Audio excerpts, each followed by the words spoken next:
चला मुलांनो, आता आपण समछेद अपूर्णांकांचा लहान मोठेपणा पाहणार आहोत। बघा, याचं उदाहरण आपण पहिलं पाहणार आहोत। एका पट्टीचे 5 समान भाग केले, म्हणजेच प्रत्येक भाग 1/5 आहे। आता बघा, ही एक पट्टी आहे आणि या पट्टीचे समान भाग केलेले आहे 1/5। रंगवलेला भाग 3/5 आहे। बघा, हे 5 भाग होते आणि त्यातले 3 भाग हे काय केलेत, रंगवलेले आहेत। 3/5 बरोबर 1/5 अधिक 1/5 अधिक 1/5 म्हणजेच न रंगवलेला भाग। आता न रंगवलेला भाग 2 जे आहेत ते न रंगवलेला भाग आहे आणि 3 भाग हे काय आहेत, रंगवलेले आहेत।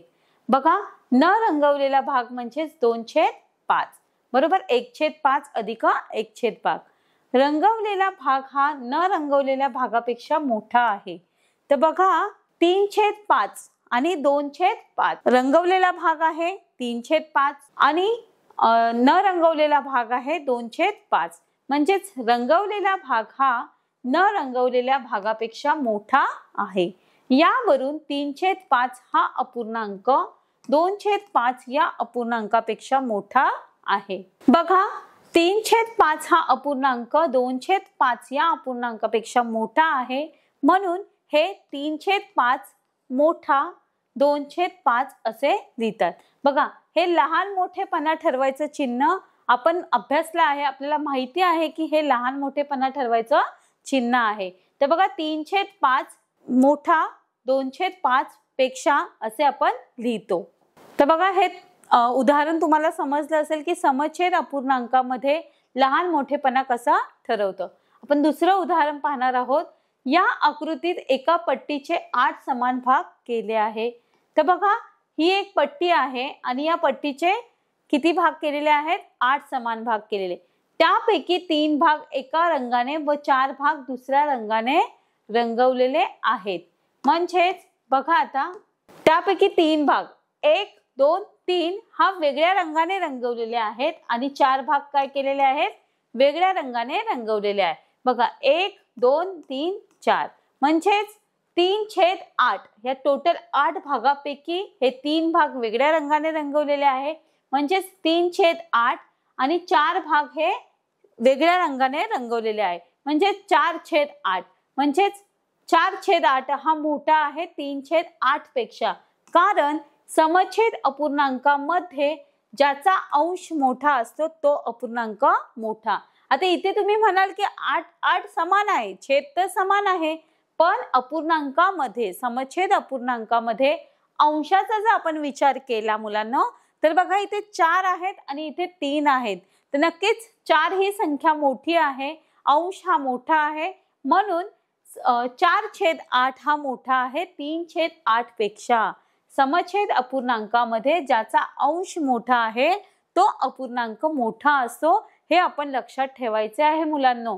नक्कीच तुम्हाला हे दोन्ही उदाहरणे समजले असतील की यामध्ये संख्यांचा समछेद अपूर्णांकांचा लहान मोठेपणा कसा करता येतो, कसा ओळखायचा, ते या उदाहरणांमधून आपण समजून घेतलेला आहे मुलांनो। बघा, आता अंश समान असलेल्या अपूर्णांकांचा लहान मोठेपणा आपण मागे जे उदाहरण पाहिली मुलांनो, त्याच्यामध्ये छेद समान आहे आणि अंश जो मोठा असेल तो मोठा अपूर्णांक, अशा पद्धतीचे आपण उदाहरणे पाहिले। तर आता आपल्याला काय करायचे की अंश समान असेल तर अशा अपूर्णांकांचा आपण लहान मोठेपणा कसा ठरवणार आहोत ते आपल्याला समजून घ्यायचं आहे।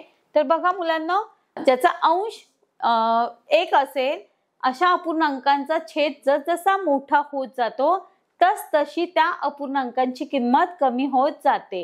हे आपल्याला माहिती आहे की अपूर्णांकांचा अंश जर 1 असेल आणि अपूर्णांकांचा छेद हा जसा मोठा होत जाईल त्या अपूर्णांकांची किंमत ही कमी होत जाते। अपूर्णांकांचा अंश 1 पेक्षा वेगळा परंतु समान असेल तर अशा अपूर्णांकांसाठीही हाच नियम असतो। हे पुढील आकृत्यांवरून आपल्याला समजून घ्यायचंय। आपण नियम काय पाहिला आहे, आपल्याला काय माहित होतं की अंश जर 1 असेल तर अपूर्णांकांचा छेद जसजसा मोठा होत जातो तसतसा ती अपूर्णांकांची जी किंमत आहे ती कमी होत जाते। आता आपण काही उदाहरणे पाहणार आहोत मुलांनो, आणि त्या उदाहरणातून आपल्याला हे काय करायचंय समजून घ्यायचा आहे। बघा मुलांनो, काही आकृत्या आपल्याला दिलेल्या आहेत आणि त्या आकृत्यांमधून आपल्याला काय करायचंय, समजून घ्यायचंय की तो नियम कसा बरोबर आहे। तर बघा, आकृत्यांमधील सर्व पट्ट्या एकसारख्या आहेत। आपल्याला ह्या पट्ट्या ज्या दिलेल्या आहेत त्या सारख्या आहेत, फक्त त्या रंगवलेल्या वेगवेगळ्या पद्धतीने आहेत। तर बघूया, पहिला आपण पट्टीच्या 3 समान भागापैकी 2 भाग काय केलेले आहेत, रंगवलेले आहेत, म्हणून 2/3 अपूर्णांक तयार झालेला आहे। त्यानंतर पट्टीच्या 4 समान भागापैकी 2 भाग, आता बघा सेम पट्टी आहे परंतु पट्टीचे किती भाग केलेले आहेत, 4 भाग केलेले आहेत आणि 4 पैकी काय केलेले आहेत, 2 भाग हे रंगवलेले आहेत, म्हणून 2/4 अपूर्णांक आपण इथे लिहिलेला आहे। त्यानंतर पुढे आपण पाहणार आहोत, पट्टीच्या 5 समान भागापैकी 2 भाग हे रंगवलेले आहे, म्हणजेच 2/5 होतात आणि पुढे बघा मुलांनो 2/5 हे भाग होतात। त्यानंतर मुलांनो, पट्टीच्या आकृतीमधील सर्व पट्ट्या एकसारख्या आहेत। आता पहिला भाग आपण बघितला होता की 3 भाग दिलेले होते, 3 भागापैकी 2 भाग रंगवलेले होते। त्यानंतर 4 भाग केलेले आहेत, 4 भागापैकी 2 भाग रंगवलेले आहेत। त्यानंतर 5 भाग केलेले आहेत आणि 5 भागाचे 2 भाग रंगवलेले आहेत, म्हणजेच आकृतीवरून आपण 2/3 मोठा 2/4 पेक्षा, 2/4 मोठा 2/5 पेक्षा। बघा, इथे आपल्याला छेदस्थानी 3 दिलेले आहेत, इथे 4 दिलेले आहेत आणि इथे 5 दिलेले आहेत, परंतु आपला अंश जो आहे तो 2 2 2 तिन्ही ठिकाणी आपला अंश समान आहे। आता बघूया आपण हे मोठे का आहे, लहान मोठेपणा कसा आहे, तर कारण दिलेलं आहे आपल्याला, समान अंश असलेल्या अपूर्णांकांमध्ये ज्या अपूर्णांकांचा छेद मोठा असतो तो अपूर्णांक लहान असतो। आपण बघितलं होतं की समछेद अपूर्णांकांमध्ये अंश जर मोठा असेल तर तो अपूर्णांक मोठा असतो, पण यामध्ये समछेद अपूर्णांकांमध्ये जर छेद हा वेगळा असेल, म्हणजे छेद हा मोठा असेल तर सगळ्यात छोटा असतो। इथे आपल्याला दिलेला आहे की अपूर्णांकांमध्ये ज्या अपूर्णांकांचा छेद मोठा असतो तो अपूर्णांक सर्वात लहान असतो।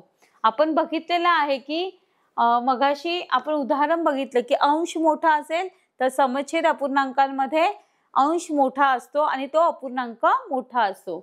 भिन्न छेद असलेल्या अपूर्णांकांचा लहान मोठेपणा, बघा आता आपण भिन्न अंश बघितलेला आहे की भिन्न अंश असलेल्या संख्यांचा लहान मोठेपणा म्हणजे अपूर्णांकांचा लहान मोठेपणा पाहिलेला आहे। आता आपल्याला काय करायचंय, भिन्न छेद असलेल्या अपूर्णांकांचा लहान मोठेपणा कसा ठरवतात, कसा ठरवायचा ते आपण ह्या भागातून पाहणार आहोत। आता बघा, आपल्याला काय दिलेलं आहे, समजा 3/5 हा एक अपूर्णांक दिलेला आहे आणि दुसरा अपूर्णांक आपल्याला दिलेला आहे 4/7। तर या छेद भिन्न असलेल्या अपूर्णांकातील लहान मोठेपणा आपल्याला ठरवायचा आहे। बघा, छेद भिन्न आहे आणि अंश सुद्धा भिन्न आहेत, पण भिन्न छेद असलेल्या अपूर्णांकांचा आपल्याला लहान मोठेपणा ठरवताना अशा अपूर्णांकातील लहान मोठेपणा कसा ठरवायचा हे समजण्यासाठी आपण एक उदाहरण पाहायचं आहे। मुलांनो, ही 2 मुले 2 ठोकळ्यांवर उभी आहेत। बघा, हे 2 ठोकळे आहेत आणि ह्या दोघांपैकी आपल्याला काय करायचंय की त्यांची उदाहरण पाहायचंय। बघा, ही जी 2 मुलं आहेत ती 2 ठोकळ्यांवर उभी आहेत, त्यांच्यापैकी कोण उंच हे कसं ठरवायचं। आता दोन्ही समान मुलं आहेत, समान एजची मुलं आहेत आणि कोण मोठा आहे हे आपल्याला ठरवायचं आहे। तर बघूया आपण हे उदाहरण। सोनू म्हणतो येथे ठोकळ्यांची उंची कमी जास्त आहे। सोनू जो आहे त्याने बरोबर निरीक्षण केलेलं आहे की 2 ठोकळ्यांची जी उंची आहे कमी जास्त आहे। ती जर समान असेल तर कोणाची उंची कमी व कोणाची उंची जास्त हे ठरवणं सोपं जाईल। ठोकळ्यांचीच उंची कमी जास्त आहे त्याच्यामुळे आपल्याला गोंधळायला होतं। त्यामुळे आपल्याला काय करायचंय मुलांनो, की तो सोनू म्हणतो की जर ठोकळ्यांची उंची समान असती तर लहान मोठेपणा ठरवता आला असता। नंदू म्हणतो आता मुलं समान उंचीच्या ठोकळ्यांवर उभी राहिल्यावर उजवीकडचा मुलगा उंच आहे हे सांगता येतं। तर बघा, नंदूने निरीक्षण काय केलं की जर समान ठोकळ्यांवर जर उभं केलं त्यांना मुलांना तर उजवीकडचा जो मुलगा आहे तो काय आहे, उंच आहे हे सांगता येईल। शिक्षिका म्हणते इथे जसं ठोकळ्यांची उंची समान केल्यावर मुलांच्या उंचीतील कमी जास्तपणा ठरवता येईल, तसेच दिलेल्या दोन्ही अपूर्णांकांचे छेद समान केल्यावर त्यांचा लहान मोठेपणा, त्यांच्या अंशाच्या लहान मोठेपणा आपण ठरवू शकतो। म्हणजेच आपल्याला काय करायचंय, दिलेला जो अपूर्णांक आहे त्यांचा जर आपण छेद समान केला तर अंशाच्या अपूर्णांकावरून लहान मोठेपणा आपण ठरवू शकतो। समजलं? आधी आम्ही 3/5 व 4/7 या दोन्ही अपूर्णांकांचे छेद समान करून घेऊ। आपण जसं शिकलो की समछेद अपूर्णांक कसा आहे, म्हणजे छेद कसे समान करायचे याचं उदाहरण आपण पाहिलं होतं, त्याच पद्धतीने आपल्याला काय करायचे मुलांना की 3/5 व 4/7 या अपूर्णांकांचे छेद काय करायचे आहेत, ते समान करायचे आहेत। आणि मग त्याच्यावरून आपल्याला अपूर्णांकांचा अंश पाहिल्यावर आपल्याला लहान मोठेपणा ठरवता येईल। तर 5/5 गुणिले 7 ला 5 व 7 या दोन्ही संख्या छेदांनी भाग जाईल, कारण 5 व 7 च्या पाढ्यात 35 ही संख्या येते। तर बघा आपण पाढे संख्यांच्या म्हणजे संख्यांच्या पटीतील संख्या जर काढल्या असतील, 5 च्या पटीतील संख्या जर आपण पाहिली तर 35 ही संख्या येते, आणि 7 च्या पटीमध्ये संख्या आपण पाहिली तर 35 ही संख्या दोन्ही पाढ्यांमध्ये येते। मग म्हणजेच 5 गुणिले 7 ला 5 व 7 या दोन्ही छेदांनी काय होणार आहे, भाग जाईल, म्हणजेच 5 व 7 च्या पाढ्यांमध्ये 35 ही संख्या येते। म्हणून दोन्ही अपूर्णांकांचा छेद आपण 5 गुणिले 7 म्हणजेच 35 करूया। आता बघा आपल्याला छेद समान करायचा आहे, तर 3/5 बरोबर 3 गुणिले 7 आणि 5 गुणिले 7 म्हणजेच 7 त्रिक 21 होतात मुलांना, आणि 5 गुणिले 7 म्हणजेच 7/5 35। इथे परत 4/7 आहे मुलांना, 4 गुणिले 5 7 गुणिले 5 5 चोक 20 आणि 7/5 35। 21/35 आणि 20/35, म्हणून 3/5 हा अपूर्णांक मोठा आहे 4/7 पेक्षा। बघा आपल्याला हे समजलं असेल की 21 हा मोठा आहे अंश मध्ये आणि 20 हा लहान आहे, म्हणून 21/35 मोठा आहे 20/35 पेक्षा, आणि म्हणूनच 3/5 मोठा आहे 4/7 पेक्षा। तर बघा अंश इथे 4 दिलेला आहे, इथे 3 दिलेला आहे, अशा पद्धतीने आपण फक्त बघून निरीक्षण करून नाही सोडवू शकत की लहान मोठेपणा कसा ठरवायचा। तर आपल्याला अशा पद्धतीचं हे उदाहरण सोडवावं लागणार आहे, आणि मग ती रीत केल्यानंतर आपल्याला अशा पद्धतीचं उत्तर मिळणार आहे। नक्कीच मुलांना तुम्हाला हे उदाहरण समजलं असेल। आपण पुढे पाहूया। बघा अपूर्णांकांचे छेद भिन्न असतील तर त्यांचे समान छेद असणारे सममूल्य अपूर्णांक तयार करून अपूर्णांकांचा लहान मोठेपणा अंशावरून ठरवता येतो।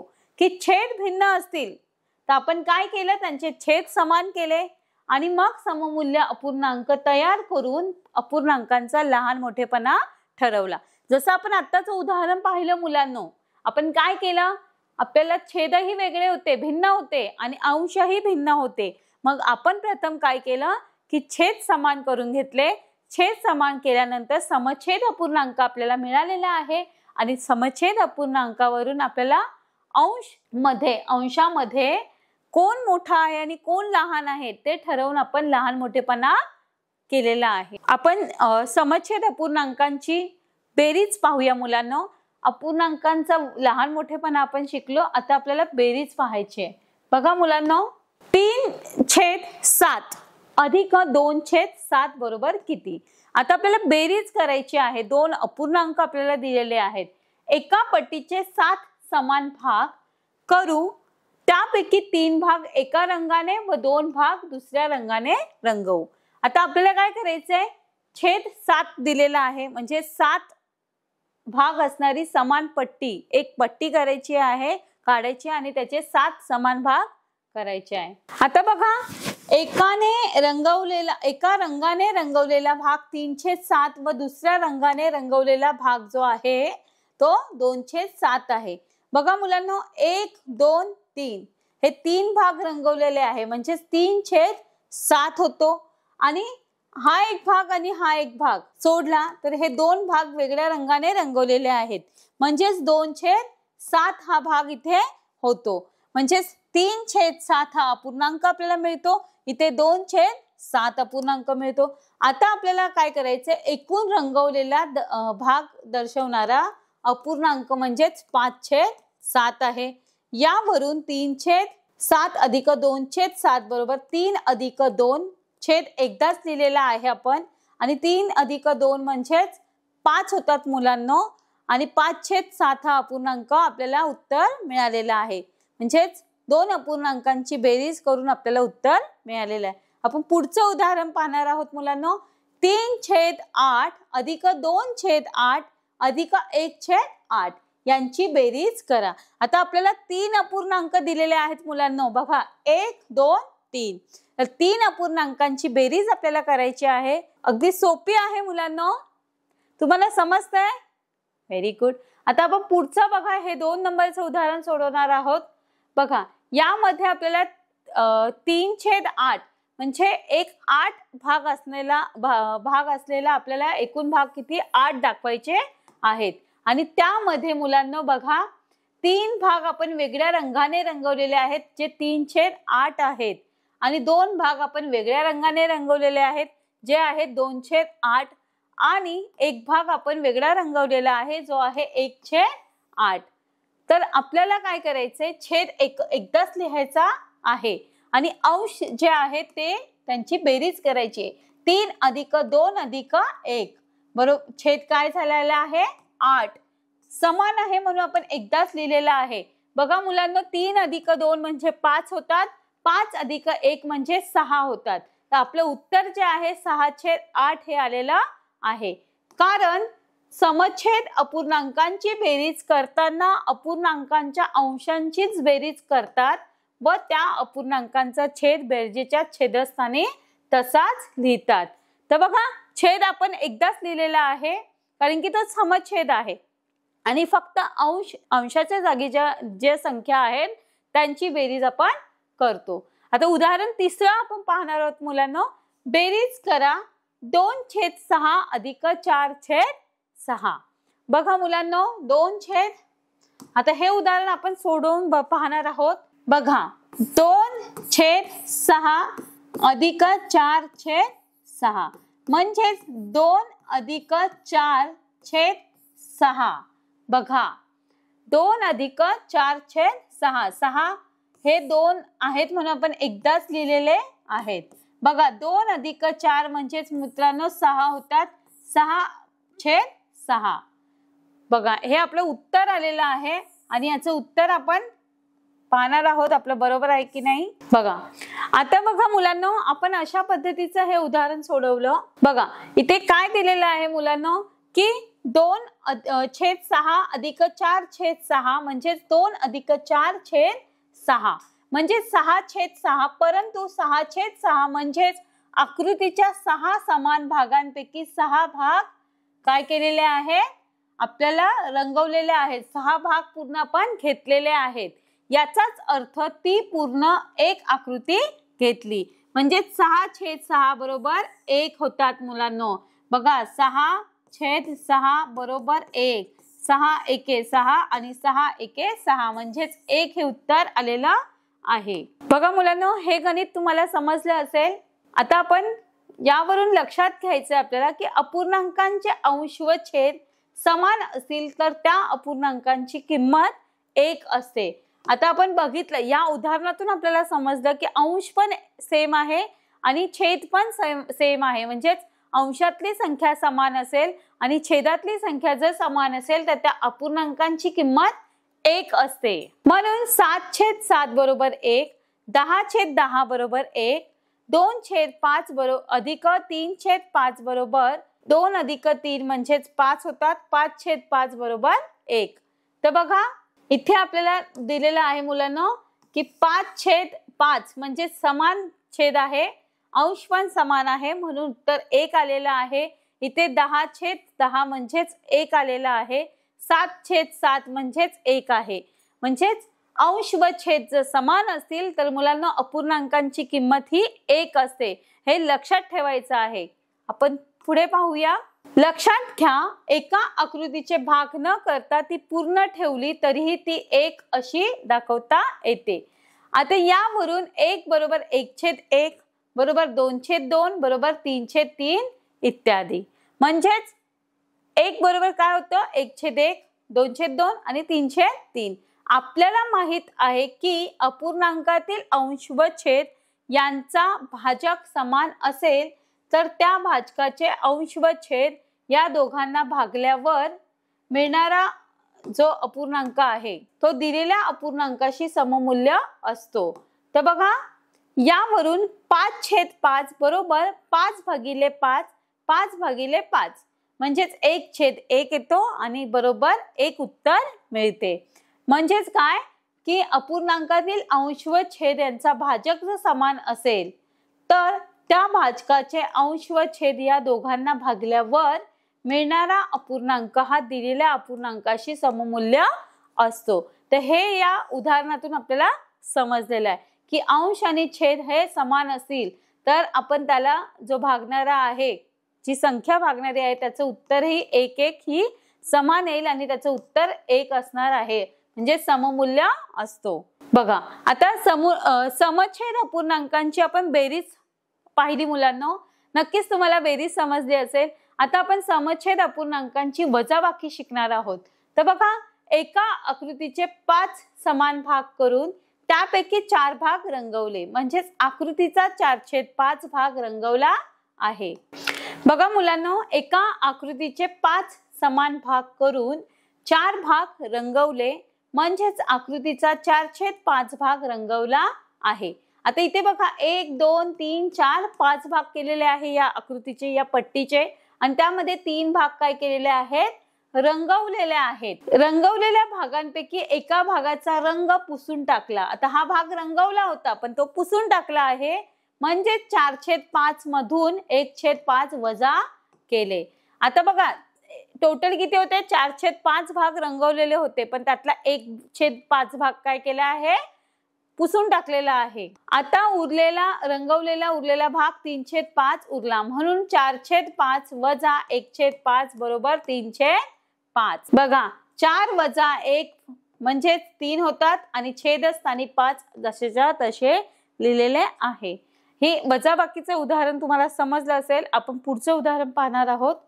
2 समछेद अपूर्णांकांची वजाबाकी करताना, बघा 2 समछेद अपूर्णांकांची जेव्हा आपण वजाबाकी करतो तेव्हा त्या अपूर्णांकांच्या अंशाची वजाबाकी अंशस्थानी लिहून छेदस्थानी दिलेल्या अपूर्णांकांचा छेद तसेच्या तसे लिहितात. आपण आता उदाहरण पाहिलं मुलांनो की अंश स्थानाचा जो अंक आहे, जी संख्या आहे, त्यांच्यामध्ये वजाबाकी केली जाते आणि छेदस्थानी दिलेल्या अपूर्णांकांचा छेद तसेच्या तसे लिहिला जातो. आता बघा, आपण उदाहरणे पाहणार आहोत. पहिलं उदाहरण आहे मुलांनो, वजाबाकी करा. आपल्याला पहिलं उदाहरण दिलेलं आहे 7/13 वजा 5/13. तर बघा, छेद समान आहे, समछेद अपूर्णांक आहे, म्हणून या दोन्ही अपूर्णांकांचा छेद समान आहे, म्हणून या अपूर्णांकांची वजाबाकी करतात. अंशांची वजाबाकी करू व छेद तसाच लिहू. जसं मी सांगितलं मुलांनो मगाशी की छेद हा समान आहे, समछेद आहे, म्हणून तो एकदाच लिहायचा आहे आणि फक्त अंशाची आपल्याला वजाबाकी करायची आहे. बघा आता 7/13 वजा 5/13 बरोबर 7 वजा 5/13, म्हणजे 7 मधून 5 गेल्यावर मुलांना 2 उरतात. 2/13 हे आपलं उत्तर अगदी बरोबर आहे. आता बघा, पुढचा प्रश्न आपल्याला पाहायचा आहे 2 नंबरचा. एका उसाचा 5/12 भाग राजूला व 3/12 भाग संजूला दिल्यास राजूला किती भाग जास्त मिळाला. आता बघा, एका उसाचा 5/12 भाग दिलेला आहे. बघा मुलांनो, छेद समान आहे 5/12 आणि इथे 3/12 दिलेला आहे. यांची आपल्याला वजाबाकी करायची मुलांनो. तर बघा, 5/12 आणि 3/12 म्हणजेच अंश आपल्याला लिहायचा आहे 5/3 वजा 12. छेद समान असल्यामुळे आपण एकदाच लिहिलेला आहे 5/12 वजा 3/12 म्हणजेच 5 वजा 3 बरोबर 12, म्हणजे 5 मधून 3 गेल्यावर उरतात 2 मुलांनो आणि इथे 12 म्हणजे कितीने जास्त आहे तर 2/12 ने हा भाग जास्त आहे. त्याला राजूला 2/12 भाग जास्त मिळाला आहे. आपलं उत्तर मुलांना बरोबर आहे का आपण समजून घेऊया, चेक करूया. नक्कीच तुम्हाला समजते मुलांनो, अगदी बरोबर. आपण पुढचं पाहणार आहोत. किती जास्त भाग मिळाला हे काढण्यासाठी वजाबाकी करावी लागेल. अंशाची वजाबाकी करून छेद तसाच लिहूया. जसं आपण सोडवलं गणित 5/12 वजा 3/12 बरोबर 5 वजा 3/12 बरोबर 2/12 म्हणजेच राजूला 2/12 भाग जास्त मिळाला. अगदी सोपं उदाहरण होतं मुलांना, समजलं. आपण पुढचं उदाहरण पाहणार आहोत. आता बघा, आपण आतापर्यंत समछेद अपूर्णांकांची वजाबाकी शिकलो. आता आपल्याला काय करायचंय, भिन्न छेद अपूर्णांकांची वजाबाकी करायची. आपण पहिलं उदाहरण पाहणार आहोत. त्यामध्ये बेरीज करा 2/3 अधिक 1/6.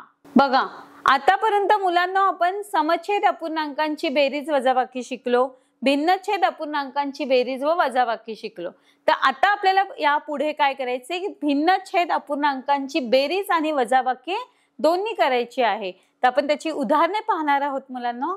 बघा, पहिलं उदाहरण आपल्याला दिलेलं आहे बेरीज करा. तर बघा 2/3 अधिक 1/6 हे गणित आपल्याला सोडवायचंय. तर प्रथम एका पट्टीच्या 3 समान भागापैकी 2 भाग रंगवून 2/3 हा अपूर्णांक दर्शवू. आता बघा 2/3 म्हणजेच काय की 2 भाग रंगवलेले आहे.